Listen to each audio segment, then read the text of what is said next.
চেষ্টা করবেন না। হাসিনা ত্যাগ করে ক্ষমতায় টিকে থাকতে পারে নাই, তাই মনে করবেন না বন্দুক দিয়ে গুলি চালাবেন, রাবার চালাবেন, আর ওই গরম পানি ছিটাবেন, আর এই শিক্ষকরা লেজ ফুটিয়ে পালাবে, এটা ভাইবেন না। ওনারা এখানে এসেছে হয় দাবি বাস্তবায়ন হবে, নয়তো তারা জবাব দিতে প্রস্তুত।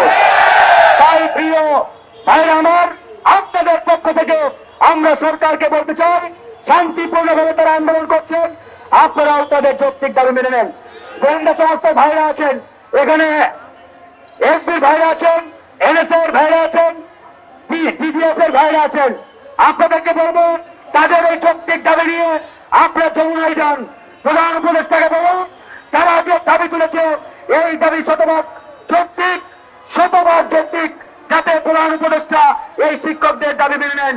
এই কথা, এই বার্তা ডিজিএফআই, এনএসআই, এসবি প্রত্যেকটি গোয়েন্দা সংস্থার ভাইদের বলবো আপনারা এখান থেকে নিয়ে যান।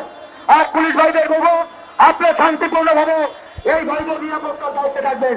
লাঠি বন্দুক ওগুলো নিচের দিকে তাক করান, আমাদের এই শিক্ষক মহোদয়দের দিকে নয়। আমরা ইনশাআল্লাহ শান্তিপূর্ণভাবে ওনাদের এই আন্দোলনের সাথে আছি, পাশে আছি। আন্দোলন সফল না হওয়া পর্যন্ত শিক্ষকদের পাশে গণ থাকবো। আল্লাহ হাফেজ।